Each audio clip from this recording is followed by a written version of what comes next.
Selamat datang kembali di Era Entertainment. Selamat datang kembali di The Golden Cross Playlist. Seperti biasa hari ini kita akan melanjutkan review saham part yang ke-385.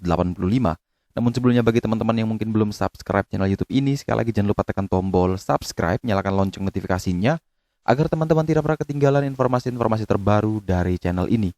Di part yang ke-385 kali ini kita akan kembali mereview 6 saham, di mana saham Bex, Food, HMA, Tower, Waskita, dan saham BBKP. Sebelum kita lanjutkan untuk mereview ke 6 saham tersebut, maka kita akan lihat kembali pergerakan dari indeks harga saham gabungan, di mana indeks tadi pagi opening di 6.665, sempat high di 6.677, namun setelah itu dia mengalami roller coaster dibanting sampai dengan 6.613.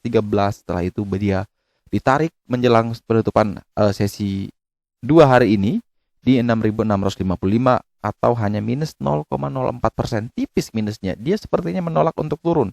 Ya, semoga besokan libur, next hari Kamis mungkin dia bisa break all time high-nya di 6.693. Selama 3 tahun terakhir memang 6.684 itu adalah level tertinggi yang sudah dia tembus kemarin, tapi all time high-nya di 6.693 belum ditembus. Semoga itu bisa dilewati oleh indeks kita ya. Dengan hari ini net foreign buy seluruh market 513 miliar, di mana memang sekali lagi net foreign buy-nya masih cukup tinggi ya. Dalam 1 bulan terakhir masih tercatat 8,3 triliun dan di 3 bulan terakhir tercatat sekitar 15 triliun net foreign buy-nya. Kita lanjut ke saham pertama, yaitu saham BPD Banten ya, di mana saham Bex ini pernah kita review sebelumnya, di mana sebelumnya itu PBL-nya di 82 dan saat ini dia adjustment ya, PBL-nya bukan di 82 lagi tapi di 78. Jadi kalau yang beli based on patokan sebelumnya, tentu kita harus breakout 82 baru kita entry. Tapi kalau ada yang mau coba membeli di harga dengan adjustment saat ini, ya selama dia bertahan di atas 78, tentu Bex bisa mulai dicoba untuk beli. Karena ini sudah ada penyesuaian, jadi bisa kita lakukan pembelian. Jadi kalau mau membeli silakan buy on breakout 82 juga boleh dengan target ke 97 sampai dengan 113. Atau beli di harga saat ini dengan batasan cut loss jika turun di bawah 78, prepare untuk cut loss di saham Bex.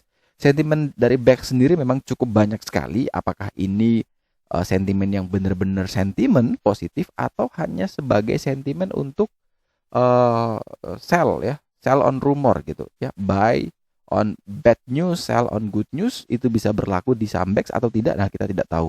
Tapi yang jelas coba kita perhatikan dari broker summary. Di sini memang terlihat akumulasi ya, volumenya bagus dan strukturnya juga menarik ya.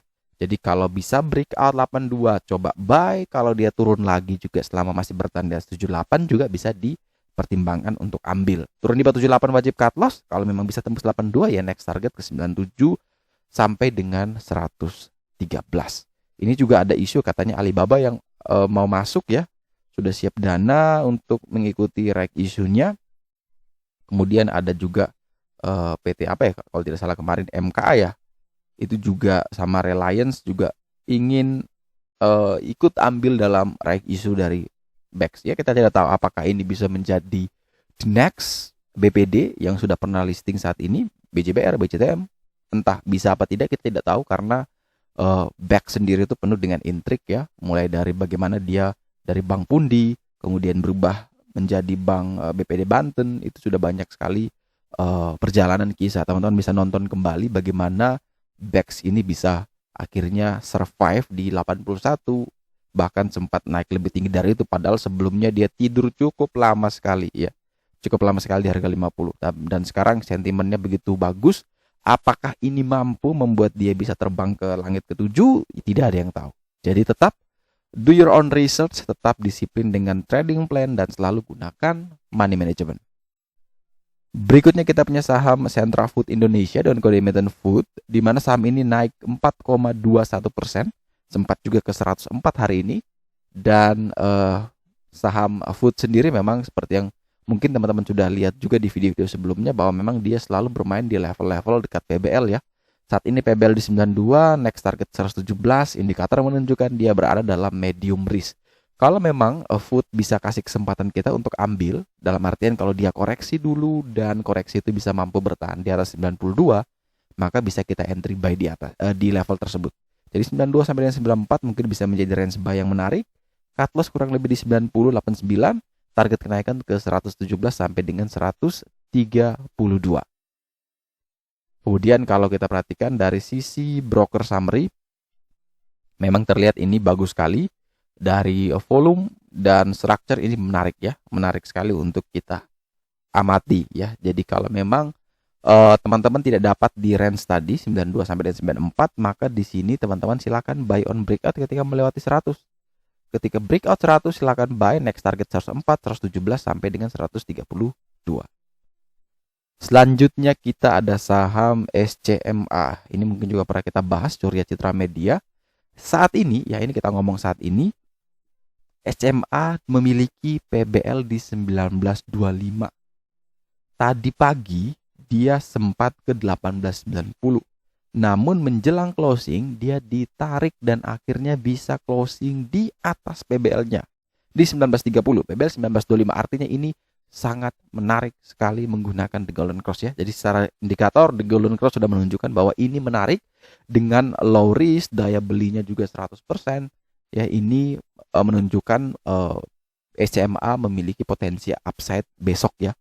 Dan kalau misalkan mau membeli SCMA, maka jelas selama bertahan di atas 1925 boleh kita ambil. Kalau opening langsung dibanting di bawah 1925, tentu kita lebih baik wait and see terlebih dahulu untuk saham ini.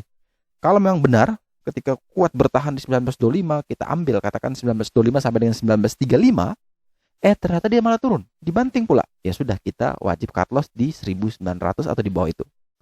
Tapi kalau memang bisa bertahan, maka next target adalah menuju ke PBH di 2110 dan next 40 hari harga tertinggi di 2230. Kalau kita perhatikan dari sisi broker summary, memang terlihat ini menarik sekali untuk kita amati ya. Untuk SCMA, broker summary-nya bagus, secara structure maupun volume ini menarik ya. Intinya kunci, broker summary sudah oke, tapi kalau teknikalnya di bawah 1925 tentu kita jangan entry. Tapi kalau bisa bertahan di 1925, ini adalah suatu kombinasi yang menarik untuk kita ambil posisi di saham SCMA. Berikutnya adalah saham Tower ya, di mana Sarana Menara Nusantara ini ditutup minus 0,43%. Kalau kita perhatikan dari price daily-nya, Tower ini di Oktober itu cuman hijau 2 kali ya, cuman hijau 2 kali di tanggal 8 dan di tanggal 12. Di tanggal 14 sampai hari ini itu Tower tidak pernah hijau ya, merah semua ya, merah terus. Atau dalam 3 bulan terakhir ini tercatat mengalami penurunan 11%, 11,6%. Nah, apakah Tower sudah waktunya rebound? Secara daily tentu ini masih belum menarik sama sekali. Karena apa? PBL-nya di 1215, dia di 1180, masih belum menarik. Tapi yang menjadi menarik adalah kalau kita cek secara weekly. Nah, ini weekly-nya sudah mulai cakep banget ya. Setelah dia mengalami kenaikan yang signifikan sampai di 1625, kemudian dia dibanting. Nah, bantingan ini sedang menuju ke area PBL weekly di 1150. Kalau 1150 ini bisa dipertahankan, maka potensi upside akan kembali terjadi di saham Tower ya. Jadi kalau misalkan mau membeli, maka kebetulan di sini ada low terendah di 1170, kemudian di weekly ada 1150, maka kita bisa simpulkan silakan ambil posisi buy selama dia masih bertahan di atas 1150 dengan range buy-nya adalah 1150 sampai dengan 1170. Batasi cut loss di 1100, kita jangan pelit-pelit, kali ini kita pasang agak jauh. Dan untuk target kenaikan adalah menuju ke, kita pakai di sini adalah ke 1215 di PBL-nya, kemudian ke 1335. Kalau dari sisi broker summary, ya ini memang terlihat masih volume masih sama ya, masih sebanding, structure ini masih juga sebanding. Jadi ini cukup 50-50 untuk bandermologinya, sehingga kita fokus ke teknikalnya. Memang di sini secara weekly teknikal dari Tower sudah mulai menarik. Selanjutnya adalah saham Waskita. Ini kebetulan tadi ada yang komentar katanya nyangkut di 1400. Oke. Tidak masalah nyangkut di level atas ya. Karena sudah mau cut loss sudah pasti udah bingung ya. 40% mungkin, 30% mungkin sudah cukup dalam bagi mereka yang sudah hold.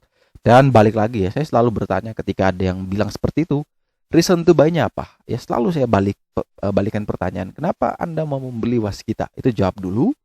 Kenapa waktu itu mau beli waskita? Nah, kalau alasannya karena ikut-ikutan, tentu harusnya sudah cut loss. Tapi kalau belum cut loss, ya itu menjadi sebuah PR besar. Karena itu menjadi satu kebingungan akhirnya. Kita mencari banyak pembenaran.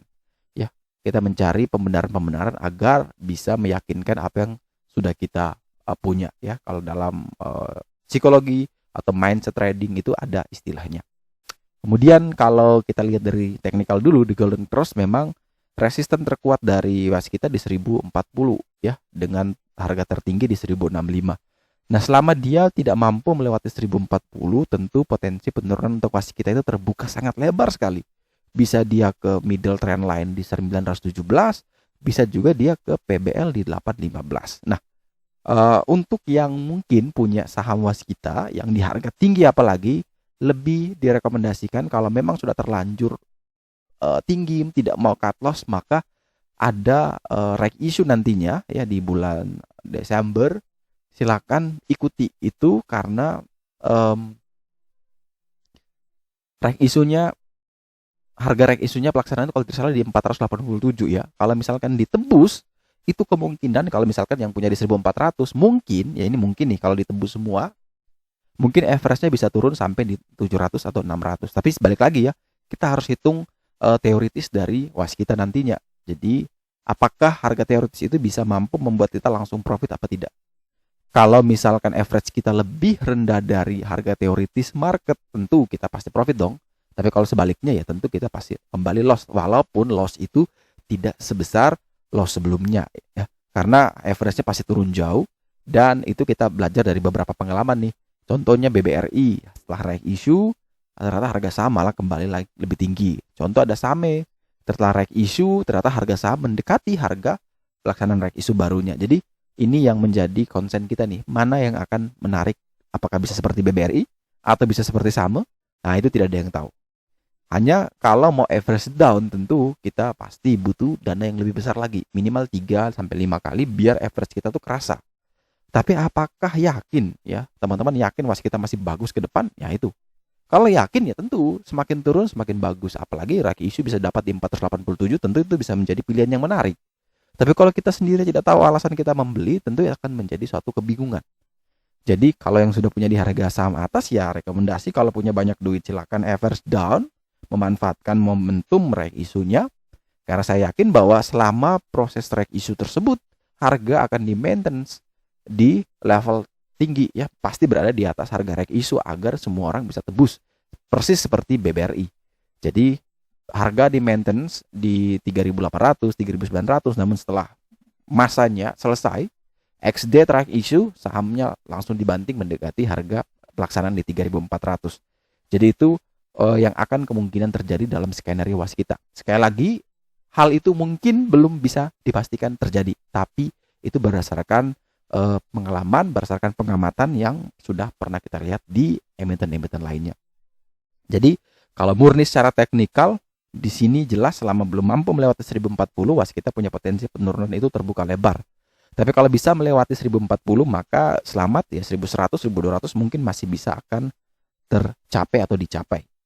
Jadi kalau memang sudah sampai 1200, 1250, bahkan 1300, kalau rasa cut loss tersebut bisa dilakukan, silakan di cut loss ya, karena mungkin minusnya tidak sedalam saat ini.